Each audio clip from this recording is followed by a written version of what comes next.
Tilburg for Biznews. Well, the election campaign is kicking off with political parties actively starting to campaign and many promises made. What has been a bit quiet is the multi-party charter, a group of opposition parties who want to challenge the rule of the ANC government.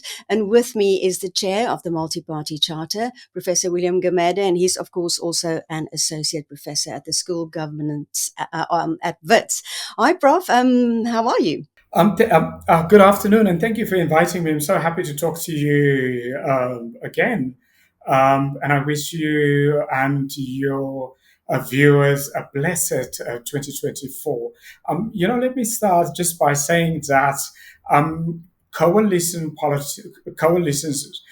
are going to be critical in the next phase of South Africa. So we're entering a phase, or we're closing a phase at our next provincial and national elections, which will bring the end of the liberation phase or liberation era of South Africa's modern politics. So liberation era started in 1994 at the end of formal apartheid, when the ANC won the 1994 elections and heralded in what I would call the liberation era. So the ANC dominated the last 3 decades, dominated society, our politics, our economy, and so on. So what is happening now is the ANC, because of misgovernance, consistent and persistent corruption, lack of delivery, the breakdown of law and order and the rule of law, and service delivery issues. Also,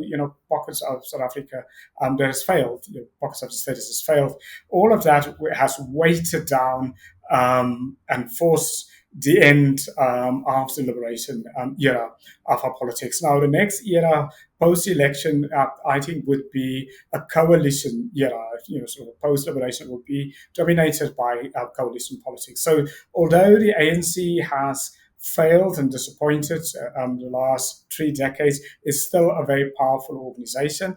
And it must be noted that no single opposition party on its own will be able to unseat the ANC. And secondly, no single individual will be able to unseat the ANC. Obviously, it's been because the ANC is on the decline. We've seen a mushrooming of new opposition parties and individuals, sort of personality-dominated parties, and then also other opposition parties. Now, our politics, I don't think, is ready yet for single individual to take over from the ANC. Like, let's just say, it was the case in Ireland when Mary Robinson in the 90s became the Irish leader when she was the independent, and she has mass support across Ireland, or in Chile in 2022, when they also had a leader that came out of nowhere on mass support and became the leader. And even Macron, during his first time term in France, when he was an individual and he had mass support. We are not there as a country. So, and that is, but we are, I think, in a sort of an interim phase where coalition politics and coalition government are going to norm. Now, and because of that, the multi-party charter is an extraordinary new thing in South Africa's modern politics, because this is the first time that a pre-electoral national coalition and provincial coalitions is being put together. So normally coalitions is forged and cobbled together after the election. So when there's no single individual party that gets the most votes, coalitions will be formed. So we've seen it at a local government level. For example, in South Africa, we've got coalitions formed after elections. The problem with coalitions formed after elections, normally those coalitions are very brittle because, the parties, in a matter of, within a week, has to decide to integrate policies. They fought each other beforehand, and they're not aligned. They don't speak the same language. They fight over who gets what and so on. Now, pre-electoral coalitions, a little bit rarer obviously in South Africa, but also in the world. But the exciting thing about pre-electoral coalitions is actually once it's formed, as they are more stable because all of the hard work and the agreements are formed before the election. So where are we now with a multi-party charter? We've got an agreement. We've got an agreement with political parties, but then we also have the basis, the principles of policy agreements, and conflict mechanisms. So that's already the three things is already very, very big because normally coalitions fail. Coalitions that is put together after elections normally fail on lack of policy alignment, lack of dispute mechanism that's kind of pre-agreed on, and also lack of principles of government, how they govern together. So all of these things now in a multi-party charter has now been worked out. And so on. And in the last part of it, a lot of people do ask me and do say, well, actually, we don't see any action in the public arena. We've seen in December, Jacob Zuma formed a new party in Mkhonto Sizwe, MK, and they were all over social media. And we've seen Roger Jardine had his own movement that he formed all over social media. And what is happening with a multi-party charter? So what has happened since the agreement of the parties and sort of the core agreements, there's been a period of trust building, which is quite an important period when you put political agreements together, is to spend the time to build trust and for the leaders and to get to know each other and build trust.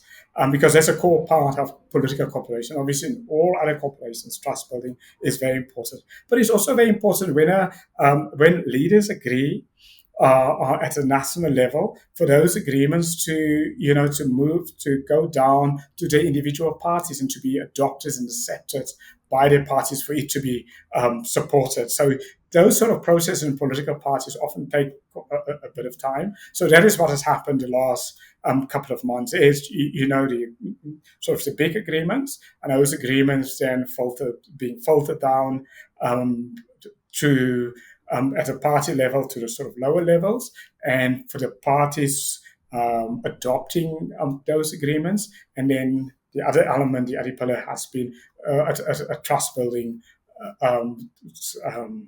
effort, initiative, because it's going to be important. The agreement that has been put together stipulates that the parties will campaign still as individual parties, but under the umbrella of the multi-party charter. So, once campaigning starts, they will be under individual umbrella, but their manifestos and their policies would have been aligned with a bigger agreement. Okay, well, wouldn't it be difficult for voters then? Because South African elections have a lot of razzmatazz and, these rallies and that people like to get fired up about it. Wouldn't it be difficult for voters to decide who to vote for if each party campaigns for itself in the multi-party charter? Actually, it would be easier for voters. The exciting thing about this new platform and having a coalition like this, a pre-electoral coalition, it makes it much more exciting for voters. Let's just say, we've got 9 members in the coalition, and if a voter can decide among the 9 parties, they may not like the DA, but they may like X and SA, or they may not like either of them. They could go for the Freedom Front Plus, and so on, and then they would know that at the end of the day, after the elections, the votes will be pooled, and the group collectively will govern. And I think that's the exciting part of it. In the past, what has happened, and it's always the challenge when you have a dominant political party like the ANC, and you have a splintered opposition. So opposition. In the past, opposition parties, each and everyone take different sort of votes. They're fractured and they don't band together. So the voter, even if the voter has a problem with the ANC, the voter may say, well, actually, of the opposition parties, none of the opposition parties works for them. Don't appeal to them. But if you put it collectively, one policy of one of the nine may appeal to you, and then another policy of another party of the group will appeal to you. Put them together, you actually have almost like a super political party that offers multiple things to multiple people. So are you telling voters vote for the bloc? Don't vote, don't go for individuals, don't go for a specific party. Look for the bloc or the grouping that you want to be in. Absolutely. So I mean, the whole idea of this of the coalition is for the voters to vote for any of the parties in this bloc, and then if they do that, their votes will be pooled um, um, collectively, and so the vote would then be for the group together. But it's obviously important for the voters to vote for one of the parties. What about the leadership? Well, because you eventually need a leader. You say that these politics are not going to be like Macron or like Ireland. What are you doing in terms of leadership? Because there was talks about people outside, possibly Zongezo Zibi, possibly Roger Jardine. What would this leader look like? And you've mentioned also before we're looking for a Siya Kolisi. Is there somebody in politics that is a Siya Kolisi? I think maybe just to clarify is that because the parties will campaign under their own leadership and under umbrella individually, but they have two other options. So one of the options would be for once, let's just say they win, they have the option to elect a leader among themselves to be the president. Now, a leader that's not necessarily from the biggest party in the coalition, and I think that's very unique in our politics. If we look at our coalitions at local level, often it is the big party determines, the biggest party in a coalition determines leadership and so on. So part of really the groundbreaking compromises in this agreement is that the parties could choose among themselves and decide, well, actually, a leader of maybe one of the smaller parties would be the appropriate president of the country. That's the first of the agreement. The second one is that they can choose someone from outside the group who is not a member, who's not in politics, who could be sort of the president. Now, they very clear criteria for that. And it would be, I mean, if they go that route, it would be someone who would obviously have a bigger profile, so to speak, than the individual leaders currently. So the individual leaders won't have to actually build that person and so on. And secondly, it must almost be a sock and awe candidate from a society point of view. Society must be surprised. The public must be surprised. A sock and awe good person, like sort of mix between a Siya Kolisi, Archbishop Desmond Tutu. So, obviously that's breed across. But I mean, that just to give you the idea, and obviously to manage a coalition, a national coalition, or even a provincial coalition, but the person will also have to have emotional intelligence because these are big coalitions, and will have to have the kind of the people management competence to deal with very strong leaders, and then also would have to say the public appeal, must inspire the confidence among South African citizens at like a broad base of South African citizens. But there is there's a formal process how this would happen, a pre-agreed process. And how are you making progress to bring Musi Mamami, Zongezo Zibi, and Roger Jardine into the fold? To have more parties into your multi-party charter.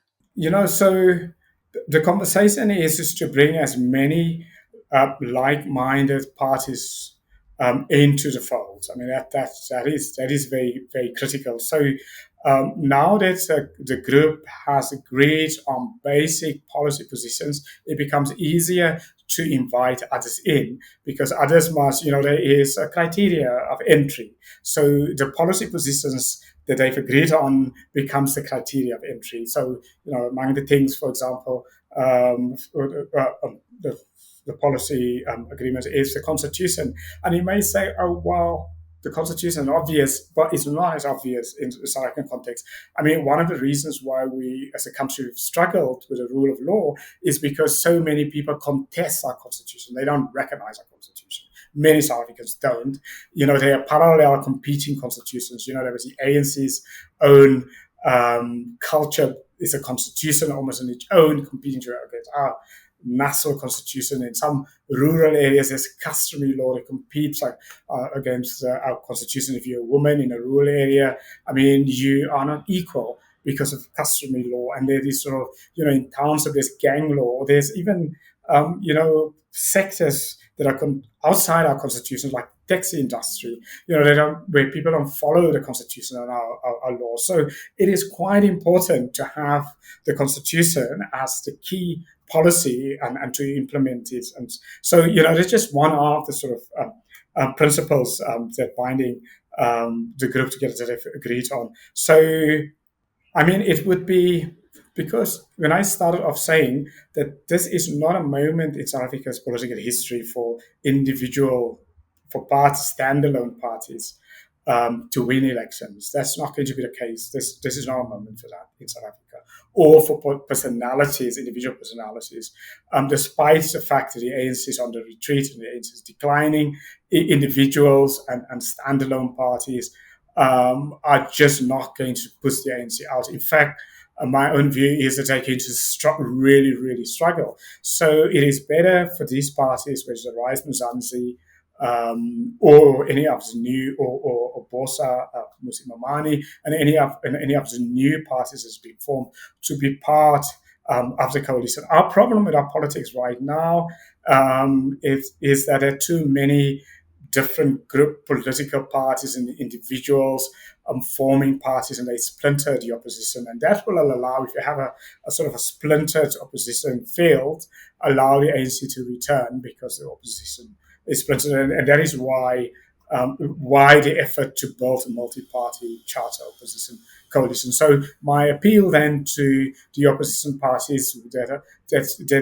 are abiding to our constitutional values is to be part of the coalition, rather than to fight in the elections standalone. I mean, if you look, for example, some of the people that come out of the ANC that's been forming parties, like your Ace Magashule, or even Jacob Zuma, all of them actually also realize the basic fact that they may have to be in coalitions. That is why Ace Magashule is trying to build his own coalition, a different coalition, with Zuma's MK and with other kinds of parties. And we've also seen now COPE and parties around in that space are formed their own coalition called SARA. So really, it is we are a coalition politics moment in the country, which would mean for an ordinary voter, it really would be more prudent for the ordinary voter to vote for a coalition rather than a standalone individual or personality or party. I think that really is, for me, 2024 elections is going to be 2 elections about the ANC versus the coalitions, and it's obviously the main coalition is a multi-party charter. Well, if the aim is to break the stronghold of the ANC, that's been in rule for more than 30 years, what about the party of ex-president, former president Zuma? You've mentioned him, you've mentioned personalities and splinter groups. Could they actually help the multi-party charter, the fact that he's splitting the vote of the ANC, especially in KwaZulu-Natal? I mean, it's interesting because, I mean, the way and I think many other people looked at it in the last couple of years, we thought that the ANC was split down the middle. And that will cause a reconfiguration of our politics. Even Thabo Mbeki, when he was the president of the ANC, he tried to almost split the ANC and take out the sort of populace and the left wing of the ANC and build a center ANC. And then he failed and he was pushed out and Jacob Zuma came to power. So while the ANC is actually splitting, but the ANC is splitting in a different way. ANC is splitting through all of these sort of breakaways that's actually breaking the ANC. It started with initially the UDM and then COPE, and then the EFF, and now MK. So that's actually just how. So it's almost like a breaking up of the ANC by splitting, by sort of sideways splittings rather than a split in the middle. So with Jacob Zuma's MK, I think will take the vote from the ANC, particularly in KwaZulu-Natal. But it will also take the vote, I think, from the EFF also. So both the ANC and the EFF is in danger of losing votes and being challenged by Jacob Zuma's MK party. Now, obviously, the danger would be, or not rather the danger, there is a possibility that, let's say the ANC gets below 50% of the vote, that it would then go into an alliance with the EFF and MK and Ace Magasula's ACT party, and you have a coalition, that kind of coalition, ANC, EFF, Ace Magasula, Jacob Zuma as a governing national coalition. From a Jacob Zuma point of view, I don't think that Jacob Zuma most probably necessarily is aiming to become the next president, but is aiming to be the kingmaker. And what do I mean by the kingmaker in terms of, let's say in KwaZulu-Natal, if the ANC drops, because in KwaZulu-Natal, the MK party can actually bring the ANC down below 40% even, where it will then become very difficult for the ANC to form a coalition, even with smaller parties. So that's a real danger. And then Jacob Zuma's power in relation to the ANC will be elevated, because then he could potentially become a kingmaker if the MK gets, say, above 4 or 5%, then they could be a kingmaker. And I think what Jacob Zuma most probably want is a presidential pardon in return, to be the kingmaker. So not necessarily to be in government, and also he's disqualified. Because he serves a jail term, he cannot be an elected representative or the president of the country, but he can be the kingmaker. So, I mean, a presidential pardon from the ANC will be absolutely key for Jacob Zuma to participate again in public, in public politics. Secondly, I think also Jacob Zuma may also be driven by revenge politics, revenge against Sir Ramaphosa. Ramaphosa led the effort to get him out, to get Jacob Zuma out of the ANC, and if the ANC drops below 50%, and if it would be almost sweet revenge for Jacob Zuma, because if the ANC split or drop below 50%, it's very likely that they will ask President Ramaphosa to leave, to go voluntary, or they force him out, because he would then be the first president in the ANC's post 1994 history to bring the ANC below 50%. And I think that then would become sweet revenge for Jacob Zuma if Jacob Zuma becomes the kingmaker. If the MK gets enough votes to help bring down the ANC. And I think that, for me, the two motivations for Jacob Zuma: one, to be the kingmaker, to get a president, to force the ANC to give him a presidential pardon as part of the conditions to partner with the ANC, and secondly, as almost revenge, to get Ramaphosa out before his term ends, in the same way that Zuma was pushed out before his presidential term ended. Well, Professor William Gumede, really interesting. Thank you so much. No, thank you, and I'm very grateful and it was very to have a conversation with you.